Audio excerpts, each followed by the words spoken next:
What's up mga kaitvlog? Maganda gabi nga pala sa inyong lahat. So, isasabihin lang ako sa inyo mga kaitvlog. Abangan nyo bukas ang ating gagawing saranggolang dilawin o eagle. So, yung malaki-laki din yung mga kaitvlog. So, update ko kayo bukas. Abangan nyo lang. So, tignan nyo kung paano ko siya gagawin bukas. Parang tutorial ko na rin siya mga kaitvlog para yung mga iba natin na gusto din gumawa ng saranggol at para may matutunan din sa ating mga ginagawa mga kaitvlog. So ito nga pala yung ating bandera, hindi pa rin natin natatapos ito mga kaitvlog. Ito mga kaitvlog, ayan, hindi pa natin natatapos. Yan pa rin, hindi pa rin natin natatapos mga kaitvlog.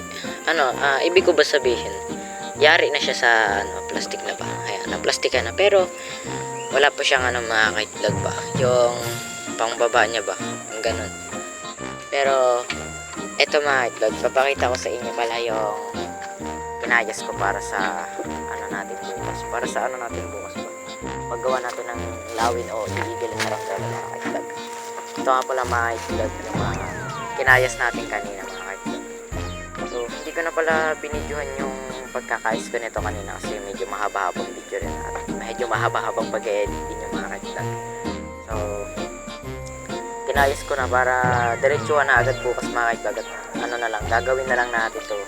Kung ba bubuhay na natin bukas. Assemble na natin yung hugis ng eagle. So pakita ko sa inyo mga kaitvlog. Yan, pakpak yan mga kaitvlog. Kaya ganyan yung mga kaitvlog. Kaya may pagkatabingi kasi pakpak yan ito. Pakpak din to mga kaitvlog. Pakpak din yan.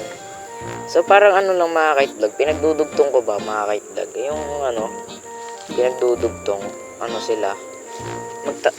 Kung nagtataka man yung iba dyan kung bakit apat ito na pangpakpak, kasi ganito ginagawa ko dyan mga kaitvlog. Papakita ko sa inyo mga kaitvlog.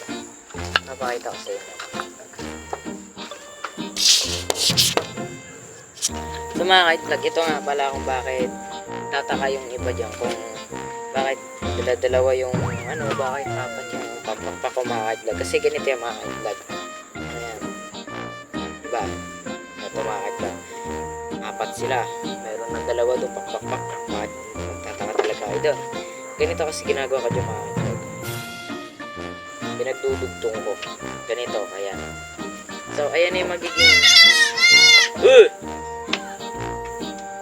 dito ako na eh. So ito nga pala mga tingnan. So pasensya na mga kaitvlog kasi yung kambing natin ay ipit. So ito nga pala mga kaitvlog, yung ganito ko siya ginagawa mga kaitvlog. Ayan, ganyan. Ito nyo mga kaitvlog. Pag dudugtungin ko, ayan yung magsisilbi niya talagang pakpak mga kaitvlog. Pero lalagyan ko pa siya yung pang antena, yung mismo pang niya, pakpak niya. Ganun yung mga kaitvlog. Kaya nataka kayo bakit may pakpak na pakpak pa tapos meron pang dalawa doon. Nataka kayo ba't ganun? Pero kasi ganun talaga. Ganyan yung hubog ng natin mga kaitvlog. Ayan. Ganyan yung hubog niya. Kaya naman so yun, dito na lang tayo, hanggang dito na lang yung video natin mga kaitvlog. So dito na magtatapos yung ating video. Update ko na nga lang pala kayo bukas sa ating gagawin. Ayan, hindi eagle na ating at isasabay na rin natin itong ating bandera mga kaitvlog. So update ko na lang kayo bukas and palike and subscribe na nga rin dyan mga kaitvlog. Pakapindot na rin ang notification bells para lagi kayo updated sa ating mga videos. So dito lang tayo mga kaitvlog. Babush!